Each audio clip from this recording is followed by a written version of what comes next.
Selamat siang teman-teman semuanya. Perkenalkan nama saya Iren Maria Angela. Saya dari angkatan 2019. Di sini saya diberi kesempatan oleh PMK FH Unpad untuk memaparkan materi mata kuliah pengantar hukum Indonesia dan materinya pengantar hukum pidana dan hukum acara pidana.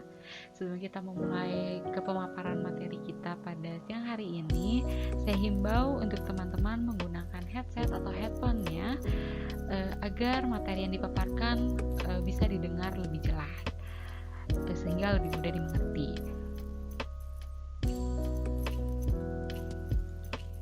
Sebelum kita mempelajari hukum pidana dan hukum acara pidana lebih lanjut, kita harus mengerti dulu definisi dari hukum pidana itu.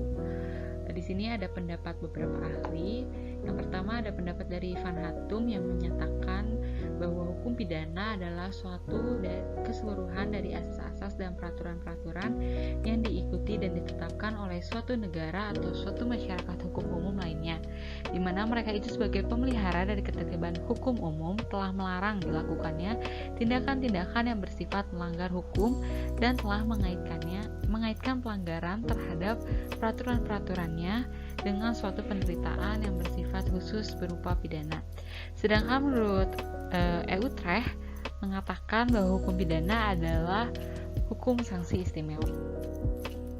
Sedangkan ada pendapat dari Mulyatno yang menyatakan bahwa hukum pidana adalah bagian daripada keseluruhan hukum yang berlaku di suatu negara yang mengadakan dasar-dasar dan aturan-aturan untuk menetapkan satu, perbuatan apa yang dilarang dan diancam dengan sanksi.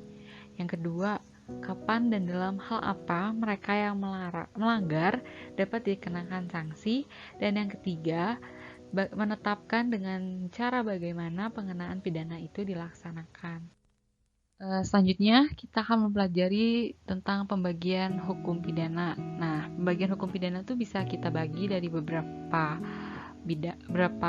sudut pandang. Yang pertama, hukum pidana dalam arti objektif dan dalam arti subjektif. Yang kedua, hukum pidana material dan formil. Yang ketiga, hukum pidana umum dan hukum pidana khusus. Yang keempat, hukum pidana nasional dan lokal. Yang kelima, hukum tertulis dan tidak tertulis. Yang keenam, hukum pidana yang dikodifikasi dan tidak dikodifikasi. Mungkin hukum pidana objektif dalam arti objektif, subjektif, material, formil, dan umum khusus akan kita bahas di slide selanjutnya. Di sini saya akan membahas tentang hukum pidana nasional dan lokal secara umum. Jadi apa sih hukum pidana nasional dan lokal? Nah, hukum pidana nasional itu hukum pidana yang berlaku secara nasional. Misalnya hukum pidana Indonesia, maka hukum pidana itu berlaku di seluruh wilayah Indonesia. Sedangkan hukum pidana lokal itu hanya berlaku di daerah-daerah tertentu saja, seperti peraturan provinsi atau peraturan daerah kabupaten. Lalu ada juga hukum tertulis dan tidak tertulis. Adalah hukum pidana yang tidak tertulis, yaitu hukum pidana adat. Sedangkan kalau hukum pada dasarnya hukum pidana harus tertulis. Selanjutnya ada hukum pidana yang dikodifikasi dan tidak dikodifikasi. Hukum pidana yang dikodifikasi ini adalah KUHP. Nah, seperti yang teman-teman pelajari sebelumnya, apa sih pengertian dari kodifikasi? Nah, pengertian dari kodifikasi ini adalah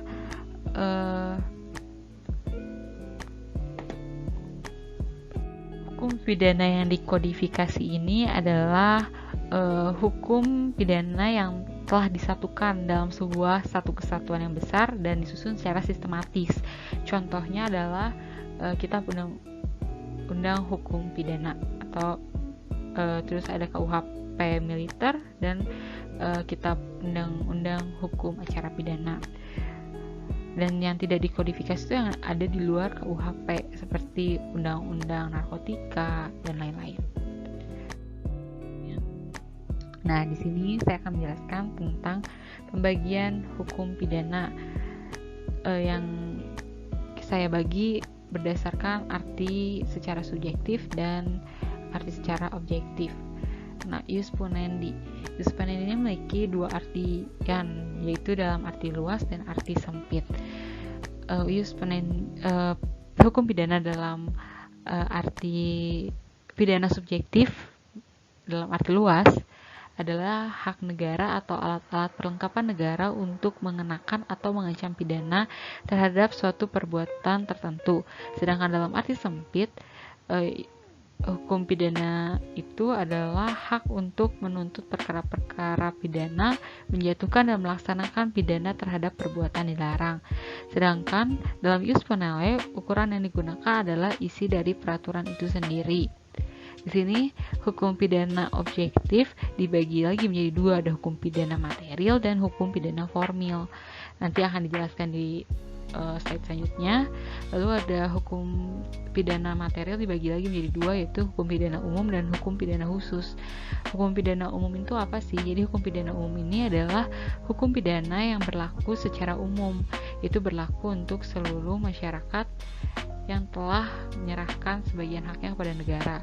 Lalu sedangkan kalau hukum pidana khusus itu adalah hukum pidana yang ditujukan kepada golongan-golongan tertentu, seperti hukum pidana militer dan hukum pidana pajak. Nah, selanjutnya di sini kita akan bahas mengenai hukum pidana material dan hukum pidana formil.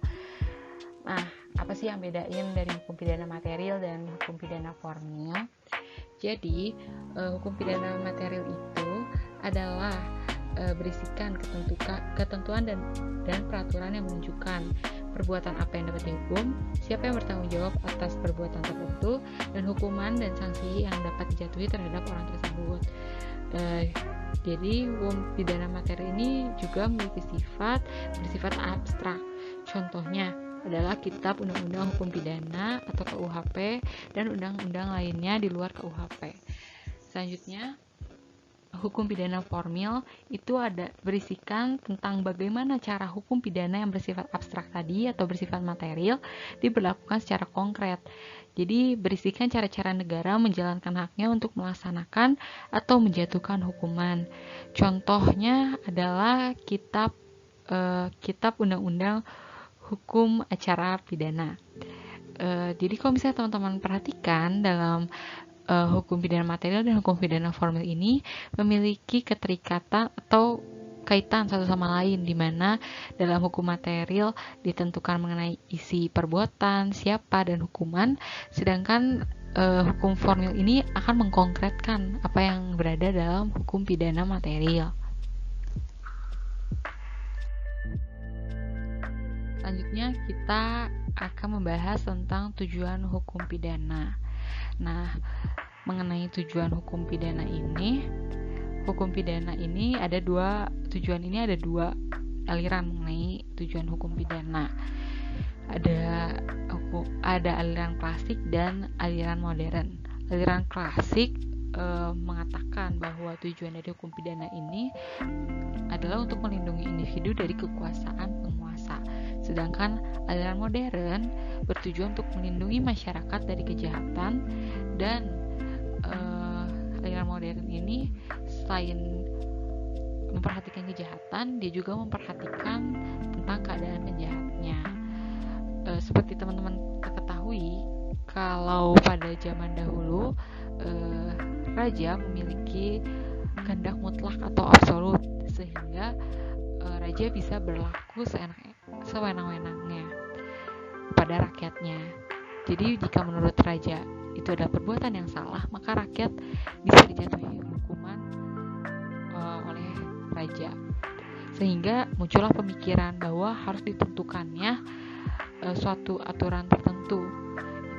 Jadi dalam aliran klasik ini kita bisa melihat bahwa ada perkembangan hukum pidana dari yang tadinya tidak tertulis menjadi tertulis. Sedangkan dari aliran modern ini kita bisa melihat perkembangan pidananya, yaitu bahwa suatu tindak pidana tidak bisa hanya dilihat dari perbuatannya saja, tetapi harus melihat juga dari subjeknya. Contohnya, jika suatu subjek yang melakukan tindakan pidana itu adalah orang gila, maka ada yang namanya penghapus hukum pidana karena orang tersebut dianggap tidak memenuhi atau dianggap tidak cakap hukum. Selanjutnya kita akan membahas tentang fungsi hukum pidana. Sudarto membedakan fungsi hukum pidana menjadi dua, yaitu fungsi umum dan fungsi khusus. Di mana fungsi umum ini untuk mengatur hidup kemasyarakatan atau untuk menyelenggarakan tata dalam masyarakat. Sedangkan fungsi khusus dari hukum pidana adalah pedang bermata dua, dan hukum pidana itu adalah social control. Dimana kalau misalnya teman-teman perhatikan fungsi umum tuh, jadi hukum pidana itu berfungsi seperti hukum pada umumnya, yaitu untuk mengatur kehidupan masyarakat sehingga tercipta ketertiban dalam masyarakat. Sedangkan dalam fungsi khusus, hukum pidana ini adalah diibaratkan seperti pedang bermata dua, di mana hukum pidana ini selain akan merugikan masyarakat karena tindakan pelaku, setelah pelaku melakukan tindakan tersebut, pelaku juga akan menerima sanksi. Jadi masyarakat yang dirugikan dan pelaku akan menerima sanksinya atau kerugiannya. Sedangkan sebagai social control, seperti yang teman-teman ketahui bahwa hukum pidana ini memiliki sifat sebagai remedium ultimatum, atau hukum pidana ini sebagai upaya terakhir dalam suatu tindakan atau suatu pelanggaran. Selanjutnya kita akan membahas tentang isi pokok KUHP atau sistematika dalam KUHP. Jadi KUHP memiliki 3 bagian atau 3 buku. Yang pertama ada buku 1, berisikan tentang ketentuan umum, terdiri dari 9 bab, 103 pasal, yang diatur dari pasal 1 sampai dengan pasal 103. Lalu ada buku 2 yang mengatur tentang kejahatan, yang terdiri dari 31 bab, 385 pasal, yang dimulai dari pasal 104 sampai dengan 448. Lalu ada juga buku 3 yang berisikan tentang pelanggaran, terdiri dari 10 bab, 82 pasal, dimulai dari pasal 449 sampai dengan 569. Selanjutnya mungkin teman-teman masih bingung perbedaan mengenai kejahatan dan pelanggaran. Di sini saya akan menjelaskan perbedaan kejahatan dan pelanggaran secara umum. Dimana kalau misalnya kejahatan itu, sebelum adanya undang-undang yang mengatur mengenai kejahatan itu, masyarakat sudah mengetahui bahwa perbuatan tersebut atau tindakan tersebut adalah suatu perbuatan yang tidak baik atau suatu kejahatan. Dan diatur dalam buku 2 Kitab Undang-Undang Hukum Pidana. Sedangkan pelanggaran itu baru dianggap suatu yang tidak baik setelah ada undang-undang yang mengaturnya, atau di sini namanya wet delicten. Lalu pelanggaran ini diatur dalam buku 3 KUHP. Lalu apa sih contoh konkretnya? Mungkin dari kejahatan kita mengambil contoh dari pidana pembunuhan, di mana sebelum ada undang-undang pidana yang mengatur tentang kejahatan, masyarakat sudah tahu bahwa pembunuhan atau merampas nyawa seseorang adalah suatu perbuatan yang tidak baik atau jahat. Lalu contoh dari pelanggaran adalah misalnya peraturan mengenai penggunaan helm saat mengendarai motor.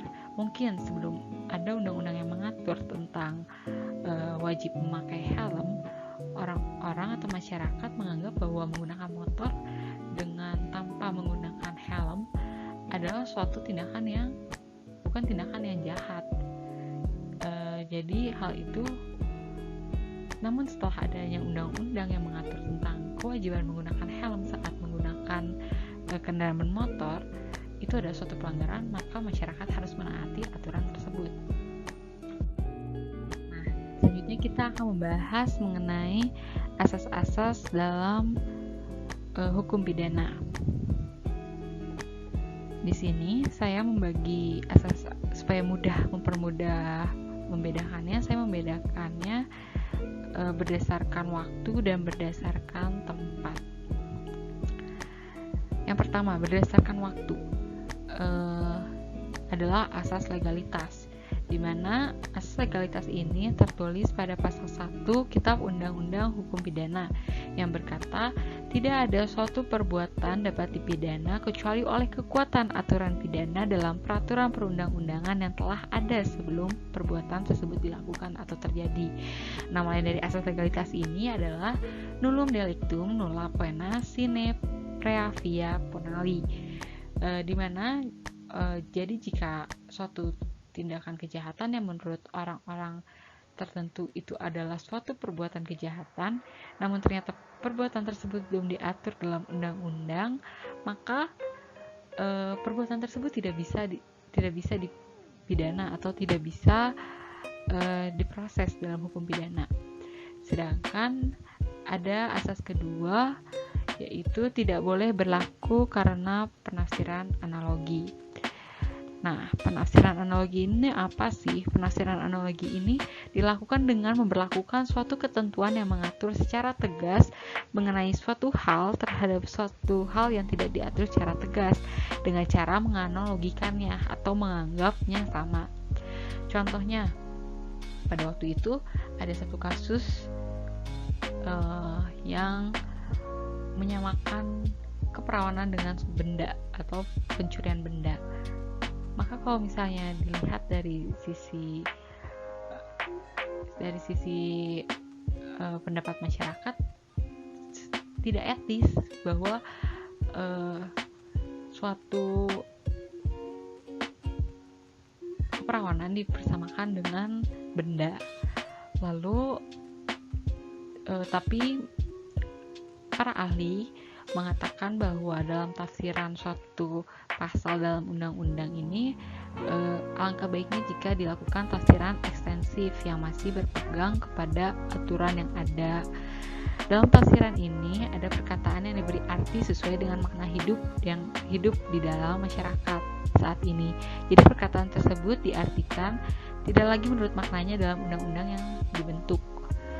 Lalu yang ketiga ada asas non retroaktif.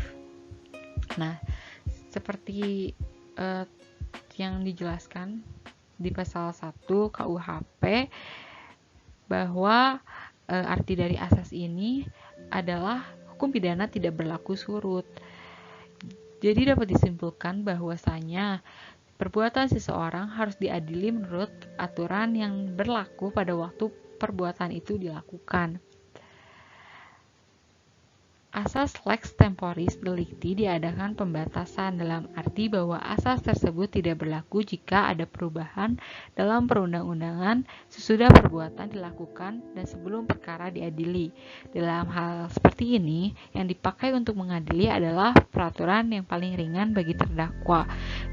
Asas ini berdasarkan pasal 1 ayat 2 KUHP yang berbunyi, jika ada perubahan dalam perundang-undangan sudah saat melakukan perbuatan, maka digunakan aturan yang paling ringan bagi terdakwa. Asas non-retroaktif ini digunakan untuk melindungi terdakwa. Lalu, jika berdasarkan tempat, ada asas teritorial, asas personal aktif, dan asas perlindungan atau asas personalitas pasif, dan asas universalitas. Nah, apa sih asas teritorial ini?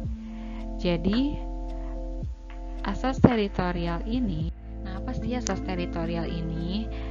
Asas teritorial ini bisa juga disebut sebagai asas wilayah, di mana asas ini diatur dalam pasal 2 KUHP yang berbunyi peraturan hukum pidana Indonesia berlaku terhadap tiap-tiap orang yang melakukan tindak pidana di dalam wilayah Indonesia. Nah, hukum asas teritorial ini tuh ada beberapa teori di dalamnya. Yang pertama ada teori tindakan bandania. Jadi teori tindakan bandania ini untuk menentukan tempat kejadian, fokusnya adalah tempat di mana pelaku ketika melakukan tindak pidana dan unsur tindak pidana yang sudah sempurna. Lalu ada teori alat.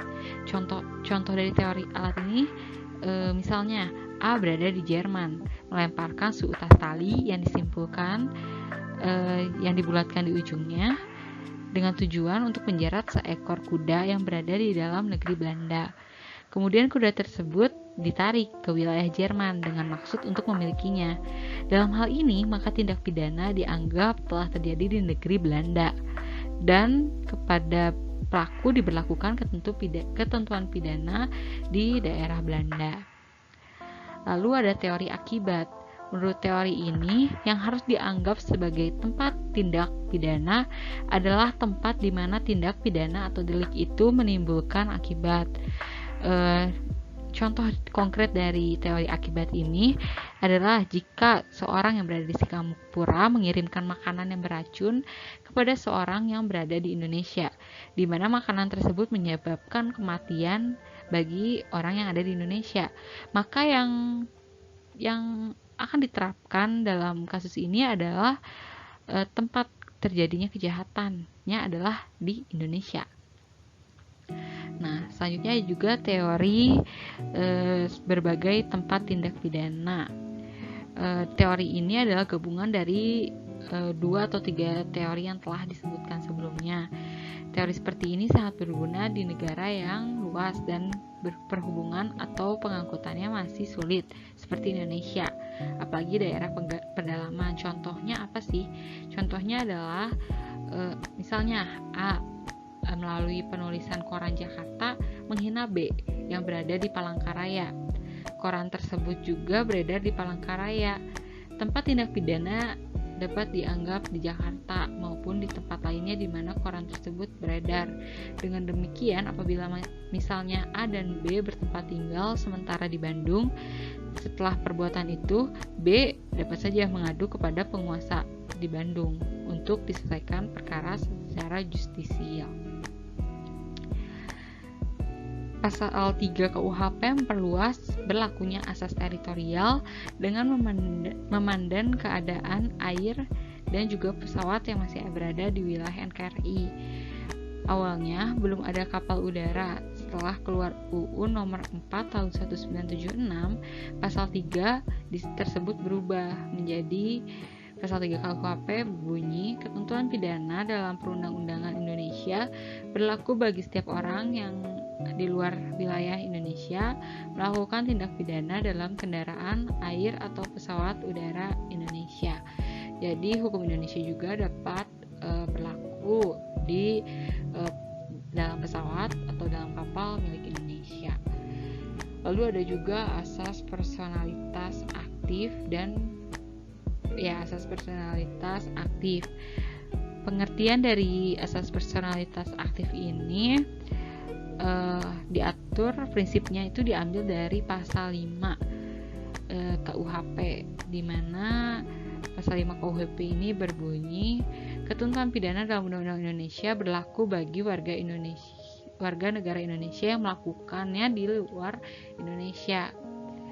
Contohnya dari asas personalitas aktif ini adalah misalnya seorang WNI bekerja melakukan tindakan kejahatan di Malaysia, maka biasanya pemerintah akan melakukan upaya untuk melindungi WNI ini dengan memberlakukan undang-undang sesuai dengan undang-undang yang ada di Indonesia. Lalu ada nasional pasif. Asas ini memberlakukan KUHP terhadap siapapun, baik warga negara Indonesia ataupun warga negara asing yang melakukan perbuatan tindak pidana di luar negara Indonesia sepanjang perbuatan tersebut melanggar kepentingan negara Indonesia. Contohnya adalah pemalsuan surat hutang atau sertifikat hutang atas tanggungan Indonesia, atas tanggungan daerah atau bagian negara Indonesia, termasuk pula pemalsuan talon, tanda devilen atau tanda bunga yang mengikuti surat atau sertifikat dan tanda yang dikeluarkan sebagai pengganti surat tersebut, atau menggunakan surat-surat tersebut di atas yang palsu atau dipalsukan seolah asli atau tidak dipalsukan. Contohnya itu dalam pemalsuan surat-surat, di mana misalnya surat tersebut ternyata dilakukan di luar wilayah Indonesia tapi merugikan Indonesia. Jadi mengancam atau melanggar hukum negara Indonesia. Lalu ada asas universal, di mana asas universal ini biasanya berkaitan dengan asas kemanusiaan. Dalam arti si pelaku tindak pidana ini dikenakan pidana yang berlaku dengan tempat atau di mana ia berhenti. Misalnya seperti tindakan terorisme yang biasanya semua negara itu terlibat dalam kasus ini. Gitu. Lalu kita akan membahas mengenai hukum acara pidana. Nah, hukum acara pidana ini menurut Prof. Wiryono Projodikoro adalah suatu rangkaian peraturan yang memuat cara bagaimana badan-badan pemerintah yang berkuasa, yaitu kepolisian, kejaksaan, dan pengadilan harus bertindak guna mencapai tujuan negara dengan menegakkan hukum pidana. Bagaimana cara hukum pidana yang bersifat abstrak atau hukum pidana material diberlakukan secara konkret. Hukum acara pidana ini juga biasa kita sebut sebagai hukum pidana formil. Terus ya, berdasarkan dengan cara-cara negara menjalankan haknya untuk melaksanakan atau menjatuhkan hukuman. Nah, asas-asas yang berlaku dalam hukum acara pidana ini cukup banyak ya teman-teman. Yang pertama adalah asas peradilan cepat, sederhana, dan biaya ringan. Asas peradilan cepat, sederhana, dan biaya ringan ini diatur dalam KUHP bahwa suatu acara pidana itu harus diselesaikan dengan cepat, sederhana, dan biayanya harus ringan. Gitu. Sedangkan yang kedua ada asas praduga tak bersalah, di mana asas ini mengandung arti bahwa setiap orang yang disangka, ditangkap, ditahan, dituntut, dan dihadapkan di muka persidangan pengadilan wajib dianggap tidak bersalah sampai adanya putusan pengadilan yang menyatakan kesalahan dan memperoleh kekuatan hukum tetap. Asas praduga tidak bersalah ini juga biasa kita dengar atau kita ketahui dengan nama presumption of innocence.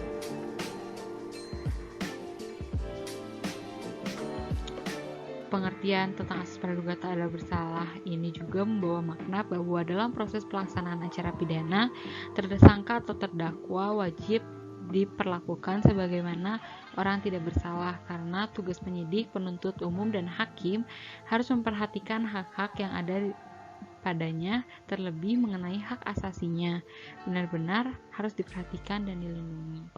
Lalu ada asas oportunitas. Asas oportunitas ini adalah wewenang penuntutan menjadi kekuasaan sepenuhnya penuntut umum atau jaksa. Dengan demikian, hakim hanya menunggu dari tuntutan jaksa atau memeriksa suatu perkara pidana. Meskipun hakim tahu bahwa ada kasus pidana yang belum diajukan ke pengadilan, dia tidak berwenang untuk memintanya. Jadi asas oportunitas ini asas hukum yang diberikan kepada penuntut umum untuk mengajukan atau menuntut suatu tindak pidana. Lalu ada asas pemeriksaan pengadilan terbuka untuk umum, di mana asas ini mengandung arti bahwa kecuali ada ketentuan lain dari hakim, sidang pengadilan harus terbuka untuk umum. Perkara-perkara yang diperiksa kecuali perkara-perkara tertentu, maka sidangnya tertutup, seperti perkara mengenai kesusilaan atau perkara yang terdakwanya adalah anak-anak. Jadi mereka harus dilindungi keprivasiannya. Selanjutnya ada juga asas semua orang diperlakukan sama di depan hakim.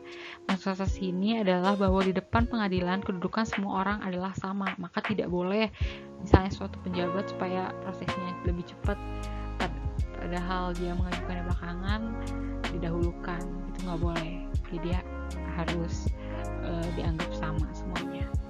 Terus ada juga asas peradilan dilakukan oleh hakim karena jabatannya tetap.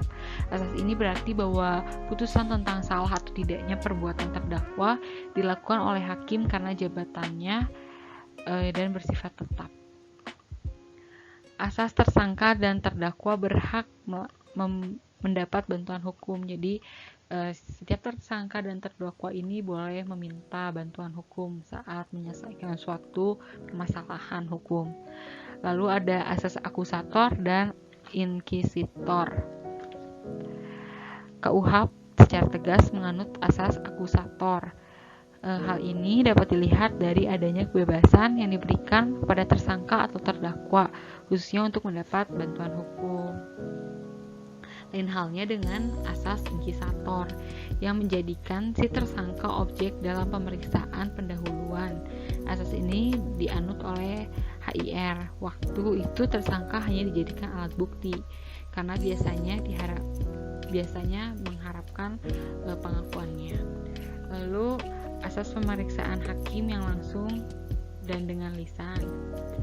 Asas ini berarti bahwa pemeriksaan sidang pengadilan dilakukan oleh hakim secara lisan itu dan langsung terhadap terdakwa maupun saksi. Inilah perbedaan antara acara pidana dan acara perdata. Ketentuan tentang asas ini diatur dalam pasal 154 dan 155 KUHP. Pengecualian dari asas ini adalah dengan diputuskannya suatu perkara tanpa hadirnya terdakwa, yaitu putusan in absentia. Pemeriksaan in absentia sering terjadi pada acara pemeriksaan perkara korupsi, narkotika, tindak pidana ekonomi, dan subversi, tindakan pidana khusus. Dalam tindakan pidana khusus ini yang menjadi penyidik adalah aparat kejaksaan. Jadi kita akan membahas tentang pihak apa saja yang ada dalam hukum acara pidana. Nah, di sini ada tersangka. Tersangka itu diatur dalam pasal 1/14 KUHP yang berbunyi tersangka adalah seorang yang karena perbuatannya atau keadaannya berdasarkan bukti permulaan patut diduga sebagai pelaku tindak pidana. Selanjutnya ada terdakwa. Terdakwa diatur dalam pasal 1/15 KUHP yang artinya adalah seorang tersangka yang dituntut, diperiksa, dan diadili di sidang pengadilan. Selanjutnya ada penuntut umum. Penuntut umum diatur dalam pasal 1 angka 6 huruf B, yaitu penuntut umum adalah jaksa yang diberi wewenang oleh undang-undang untuk melakukan penuntutan dan melaksanakan penetapan hakim. Selanjutnya ada penyidik. Penyidik diatur dalam pasal 1 angka 1 KUHP yang penyidik adalah penjabat polisi negara Republik Indonesia atau penjabat pegawai negeri sipil tertentu yang diberi wewenang khusus oleh undang-undang untuk melakukan penyidikan. Penyelidik diatur dalam pasal 1 angka 4 KUHP yang artinya adalah penjabat polisi negara Republik Indonesia yang diberi wewenang oleh undang-undang untuk melakukan penyelidikan. Lalu ada penasihat hukum.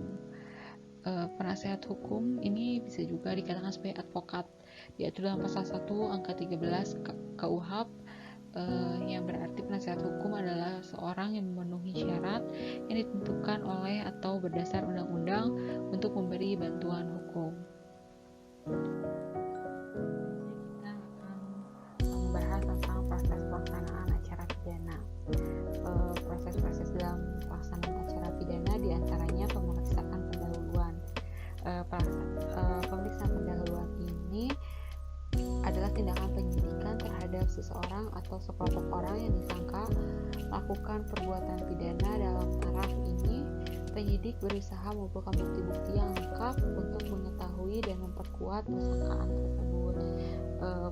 Buat teman-teman boleh baca dalam melaksanakan tugas penyidikan, penyidik mempunyai wewenang tertentu seperti yang diatur dalam pasal 7 KUHP Jadi teman-teman bisa baca di pasal 7.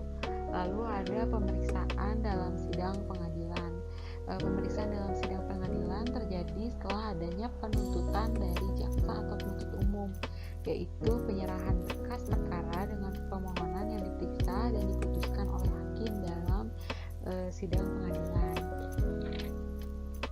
Lalu ada putusan hakim pidana, di mana putusan hakim pidana itu setelah adanya pemeriksaan, maka hakim bisa memutuskan perkara yang diperiksa itu. Putusan pengadilan atau putusan hakim itu bisa berupa putusan bebas, putusan pelepasan, dan penghukuman terdakwa. Putusan bebas ini terjadi apabila peristiwa tersebut yang disebut dalam surat tuduhan, baik sebagian maupun seluruhnya, tidak terbukti secara sah dan meyakinkan. Lalu ada pelepasan terdakwa dari segala tuntutan. Jadi kalau pelepasan ini terjadi, jadi ada pelepasan terdakwa dari segala tuntutan hukum yang ditetapkan oleh hakim, karena meskipun peristiwa yang dimuat dalam tuduhan terbukti, tetapi ternyata perbuatan itu tidak merupakan kejahatan atau pelanggaran, maka putusannya adalah lepas. Lalu ada penghukuman terdakwa. Apabila hakim berkeyakinan bahwa semua tuduhan terbukti merupakan kejahatan atau pelanggaran dan terdakwa sebagai pelakunya, hakim memutuskan menjatuhkan hukuman kepada terdakwa, kecuali terdakwa belum berumur 16 tahun. Itu nanti bakal dijelaskan di hukum pidana tentang pengadilan bagi anak di bawah umur. Lalu ada upaya hukum. Pengertian upaya hukum adalah hak terdakwa atau penuntut umum untuk menolak keputusan pengadilan dengan tujuan memperbaiki kesalahan yang dibuat oleh instansi sebelumnya atau untuk kesatuan dalam peradilan. Jadi ada dua macam upaya hukum, yaitu upaya hukum biasa dan upaya hukum luar biasa. Upaya hukum biasa ini kalian bisa lihat di bab ke-12, di mana ada pemeriksaan banding dan kasasi. Jadi kalau banding ini tuh diatur dalam pasal 67 KUHP, di mana banding ini dapat dicabut oleh pemohon sebelum diputuskan oleh hakim pengadilan tinggi, tapi setelah dicabut tidak boleh diajukan lagi. Lalu ada juga pemeriksaan kasasi diatur dalam pasal 244 sampai 258 KUHP. Di sini tuh kasasi ini tuh menentukan bahwa terhadap putusan-putusan diberikan tingkat akhir atau pengadilan-pengadilan lain, kasasi dapat diminta kepada Mahkamah Agung. Permohonan kasasi dapat diminta kepada panitia pengadilan yang memutuskan tingkat pertama dalam jangka waktu 14 hari setelah putusan diberitahukan kepada terdakwa. Permohonan kasasi dapat dicabut sebelum adanya keputusan dari Mahkamah Agung. Setelah ada upaya, terus ada juga upaya luar biasa yang diatur dalam bab ke-18 KUHP, di mana dalam upaya hukum luar biasa ada dua macam pemeriksaan kasasi, yaitu pemeriksaan kasasi demi kepentingan hukum dan pemeriksaan kasasi tentang peninjauan kembali putusan pengadilan yang telah mempunyai kekuatan hukum tetap. Pasti kasasi demi kepentingan hukum. Pada kasasi ini tuh Mahkamah Agung mendapat data dari Jaksa Agung karena dialah yang melaporkan atau meminta kasasi. Sebelumnya Jaksa Agung menerima laporan dari kejaksaan yang menurut pandangan mereka ada keputusan pengadilan yang sudah mempunyai kekuatan hukum tapi perlu dimintakan kasasi demi kepentingan umum. Lalu ada kasasi demi kepentingan hukum. Ini diatur pada pasal 259 sampai 262 KUHP. Lalu ada pelaksanaan putusan pengadilan, di mana Menurut pasal 14 huruf F KUH, penuntut umum berwenang untuk melaksanakan putusan hakim. Lalu ada alat-alat bukti perkara pidana. Di sini ada alat-alat bukti perkara pidana. Apa sih yang menjadi alat-alat bukti perkara pidana? Jadi perkara pidana, alat-alat bukti yang dipakai itu bisa berupa keterangan saksi, keterangan ahli, surat, petunjuk, keterangan terdakwa, novum. Novum itu apa? Bukti-bukti baru dalam pengajuan PK dan kasus-kasus aktual lainnya.